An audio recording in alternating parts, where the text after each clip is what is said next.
जरा सोचिए, किसी स्टॉक में म्यूचुअल फंड्स या एफआईआई या डोमेस्टिक इंस्टीट्यूशंस लगातार स्टेक बढ़ा रहे हैं या लगातार स्टेक को घटा रहे हैं, या किसी स्टॉक में क्वाइटली एग्जिट कर रहे हैं या क्वाइटली उसमें अपनी पोजीशन बढ़ा रहे हैं। अगर आपको यह जानकारी एक क्लिक पर आपके कंप्यूटर स्क्रीन पर मिल जाए तो स्टॉक सिलेक्शन आपके लिए कितना आसान हो जाएगा। आज मैं आपको ऐसा ही इंस्टीट्यूशनल होल्डिंग एक्टिविटी ट्रैकर दिखाने वाला हूं, जो क्वार्टर बाई क्वार्टर बताता है कि म्यूचुअल फंड्स, एफआईआई, प्रमोटर्स और रिटेलर्स ने किस कंपनी में होल्डिंग बढ़ाई या घटाई। यह सिर्फ वन क्लिक में आपको एनएसई में लिस्टेड 4000 से भी अधिक स्टॉक्स की स्कैनिंग करके कुछ ही मिनटों में आपके कंप्यूटर स्क्रीन पर यह बता देता है कि सबसे टॉप स्टॉक्स कौन से हैं, जिसमें सबसे अधिक म्यूचुअल फंड्स ने या प्रमोटर्स ने या एफआईआई ने अपनी होल्डिंग बढ़ाई या घटाई। सिर्फ वन क्लिक पे आपको मिलने वाला है। आप यहाँ पर देख सकते हैं कि इटर्नल, इंटरग्लोब एविएशन, मैक्स हेल्थ केयर, आईसीआईसी बैंक, बीपीसीएल, हिंडाल्को, ये सब टॉप इंस्टीट्यूशंस एक्यूमुलेशंस वाले स्टॉक्स हैं जो अभी या ऑटोमेशन सॉफ्टवेयर ने स्कैनिंग करके निकाल करके अभी दिया। सबसे इंटरेस्टिंग बात यह है कि कई बार स्टॉक प्राइस तुरंत रिएक्ट नहीं करता है, लेकिन शेयर होल्डिंग पैटर्न में मूवमेंट पहले ही दिखने लगता है। अगर किसी कंपनी में 3-4 क्वार्टर से लगातार म्यूचुअल फंड्स अपनी स्टेक बढ़ा रहे हैं, या एफआईआई अपनी स्टेक बढ़ा रहे हैं, या डोमेस्टिक इंस्टीट्यूशंस अपनी स्टेक बढ़ा रहे हैं या घटा रहे हैं, तो यह एक्यूमुलेशन का संकेत हो सकता है। और अगर होल्डिंग लगातार घट रही है तो हमें कम से कम अलर्ट जरूर हो जाना चाहिए। यह कोई बाय सेल टिप टूल नहीं है, यह एक तरह से स्मार्ट मनी बिहेवियर को सिंप्लीफाई करने वाला ट्रैकर है। नॉर्मली जब हम किसी स्टॉक की शेयर होल्डिंग पैटर्न को देखते हैं तो डेटा अलग अलग जगहों पर बिखरा हुआ पड़ा होता है। अगर आप कोई सा भी ऐप खोले तो उस ऐप के अंदर आपको शेयर होल्डिंग पैटर्न में मैनुअली बारी बारी से क्लिक करके सारी डेटा को देखना पड़ता है, और यह एक तरह से थका देने वाला प्रोसेस होता है। म्यूचुअल फंड्स अलग से देखना पड़ता है, एफआईआई अलग से, प्रमोटर अलग से, रिटेलर अलग से, फिर हर क्वार्टर का कंपैरिजन मैनुअली करना पड़ता है। अब जरा सोचिए कि आपको 100, 200 या 500 स्टॉक्स को एनालाइज करने हो, या अगर थोड़ी देर के लिए मानकर चलना है कि अगर एनएसई में लिस्टेड सभी स्टॉक्स को एनालाइज करना हो, कितना समय लगने वाला है।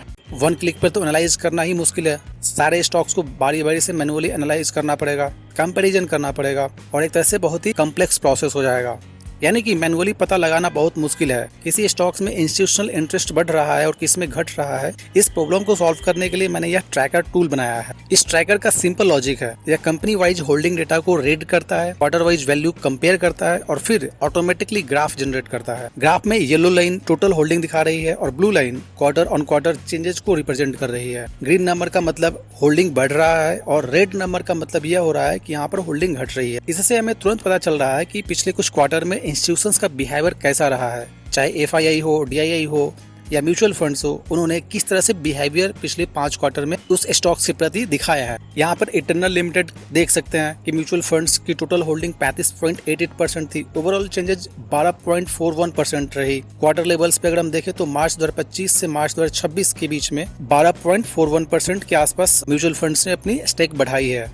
अब इसका एग्जांपल देखिए, इटर्नल लिमिटेड मार्च 2025 में होल्डिंग 23.47% थी, फिर जून 2025 में 26.49% हो गई, सितंबर में 30.04%, दिसंबर में 32.61% और मार्च 2026 में 35.88% हो गई। मतलब सिर्फ एक क्वार्टर में ही नहीं बल्कि लगातार कई क्वार्टर्स में म्यूचुअल फंड्स की होल्डिंग बढ़ती हुई दिखाई पड़ रही है, यानी कि एक्यूमुलेशन चल रही थी और प्राइस लगातार हायर बनाया जा रहा था। ओवरऑल चेंजेस की बात करें तो 12.41% दिख रहा है, जो काफी स्ट्रॉन्ग इंस्टीट्यूशनल एक्यूमुलेशन को इंडिकेट कर रहा है। अब इसका मतलब यह नहीं कि तुरंत बाय करना है, लेकिन इसका मतलब यह जरूर है कि स्टॉक इंस्टीट्यूशनल रडार पर है, और जब कोई स्टॉक इंस्टीट्यूशनल रडार पर होता है तो वह स्टॉक्स आपके भी रडार पर होना चाहिए। ये तो टॉप 1 थी। टॉप 2 में कौन सा स्टॉक था जिसमें पिछले कुछ क्वार्टर्स में लगातार म्यूचुअल फंड्स ने एक्यूमुलेशंस किए हैं, या इंटरग्लोब एविएशन को देखिए, यहाँ भी म्यूचुअल फंड्स होल्डिंग 20.66% से बढ़कर 31.14% तक पहुंची। ओवरऑल चेंजेस की अगर हम बात करें तो 10.48% है।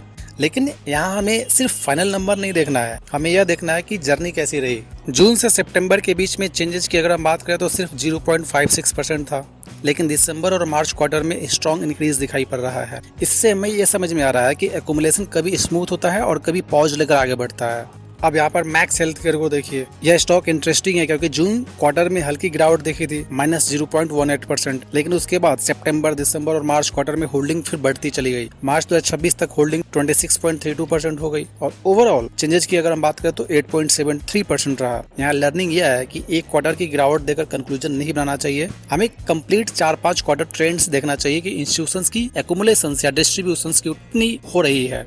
वहीं अगर हम टॉप डिक्रीमेंट स्टॉक्स की बात करें कि वैसे कौन से स्टॉक्स रहे जो पिछले कुछ क्वार्टर्स में इंस्टीट्यूशंस ने सबसे अधिक बिकवाली करी है, यहाँ आईसीआईसीआई बैंक का चार्ट है। शुरुआत में होल्डिंग 44.77% थी, बीच में 46.7% तक चली गई, लेकिन लेटेस्ट क्वार्टर में अगर हम देखें तो शार्प फॉल होकर के 39.94% पर आ गई। लेटेस्ट क्वार्टर चेंजेस -6.80% दिख रहा है। ओवरऑल चेंजेस की अगर हम देखें तो -4.83% दिखाई पड़ रहा है। अब इसका मतलब यह नहीं है कि स्टॉक खराब है। ICICI bank fundamentally strong company हो सकती है, लेकिन होल्डिंग पैटर्न के एंगल से लेटेस्ट क्वार्टर में म्यूचुअल फंड्स ने एक्सपोजर शार्पली रिड्यूस किया है। ऐसे केस में हमें price action, result, sector board और इंस्टीट्यूशनल फ्लो को समझने में मदद मिलता है।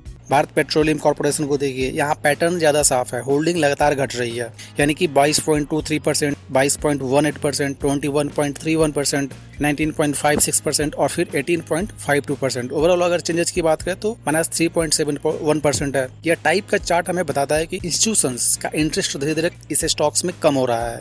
अगेन, यह डायरेक्ट सेल सिग्नल नहीं है, लेकिन यह एक वार्निंग या रिव्यू सिग्नल हो सकता है। क्यों यह टूल यूजफुल है? अगर हम इसकी बात करें, इस टूल की सबसे बड़ी वैल्यू यह है कि यह डेटा को इंस्टेंटली विजुअल फॉर्म में कन्वर्ट कर देता है। अगर आप रिजल्ट सीजन में स्टॉक्स ट्रैक करते हैं तो आप देख सकते हैं कि रिजल्ट से पहले या बाद में इंस्टीट्यूशंस की होल्डिंग कैसे बदल रही है। अगर आप स्विंग ट्रेडिंग करते हैं तो आप आइडेंटिफाई कर सकते हैं कि किस किस स्टॉक में इंस्टीट्यूशनल एक्यूमुलेशन चल रहा है। अगर आप पोर्टफोलियो इन्वेस्टर है तो आप देख सकते हैं कि आपके होल्डिंग स्टॉक्स में स्मार्ट मनी बढ़ रहा है या घट रहा है। और अगर आप कंटेंट क्रिएटर हैं तो आप इस डेटा से इंस्टाग्राम, यूट्यूब और वेबसाइट के लिए रेडीमेड विजुअल कार्ड्स बना सकते हैं। अब इसका वर्क फ्लो बहुत सिंपल है। पहला स्टेप यह है कि स्टॉक लिस्ट इनपुट दीजिए, जैसे Nifty 50, Nifty auto, Nifty bank या कस्टम वॉच लिस्ट। अगर आप चाहते हैं कि एनएसई में लिस्टेड सभी स्टॉक्स की स्कैनिंग करें तो उसको आप सिलेक्ट कर सकते हैं। दूसरे स्टेप में स्क्रिप्ट होल्डिंग डेटा को फैच करती है। तीसरा स्टेप में एक्सेल आउटपुट जनरेट होता है, जिसमें quarter wise holding, value exchanges और ट्रेंड्स समरी मिलती है। चौथा स्टेप्स में स्क्रिप्ट ऑटोमेटिकली इमेजेस जनरेट करती है। और सबसे इंपॉर्टेंट बात यह है कि टॉप इंक्रीज और टॉप डिक्रीज स्टॉक को अलग अलग फोल्डर में सेव करती है। मतलब आपको मैनुअली छांटने की जरूरत नहीं पड़ेगी।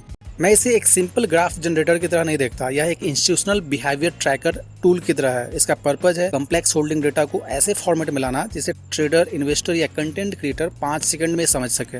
कौन एक्यूमुलेट हो रहा है, कौन डिस्ट्रीब्यूट हो रहा है, किस क्वार्टर में होल्डिंग बढ़ाई जा रही है, किस क्वार्टर में अचानक से गिरावट आई, किस में इंस्टीट्यूशंस ऑफलोड कर रहे हैं, किस स्टॉक्स में इंस्टीट्यूशंस अपनी पोजीशन बिल्ड कर रहे हैं। इन सब चीजों को समझने में यह टूल्स आपको मदद करता है। मैं अगेन फिर अपनी बात दोहराना चाहूंगा कि यह कोई बाय सेल रिकमेंडेशन करने वाला टूल नहीं है। यह होल्डिंग एक्टिविटी को ट्रैक करने वाला टूल है, एक पावरफुल डेटा पॉइंट है। यह एक ऐसा सॉफ्टवेयर है जो पावरफुल डेटा पॉइंट्स की तरह आपके फाइनल डिसीजंस के लिए, जैसे कि result, quality, valuation, price action, volume, sector trends और मार्केट कंडीशंस, इन सबको समझने में यह मदद करता है। अगर आप इस सॉफ्टवेयर को चाहते हैं तो कमेंट करें या हमारे वेबसाइट automationintrade.com पर जाकर वहां पे फॉर्म फिल कर सकते हैं। मैं इस तरह के टूल बनाता हूं जो स्टॉक मार्केट डेटा को सिंपल, विजुअल्स और एक्शनेबल फॉर्मेट में कन्वर्ट करता है। अगर वीडियो यूजफुल लगा हो तो सेव करें और बताइए कि आपको नेक्स्ट ट्रैकर किस डेटा पर चाहिए।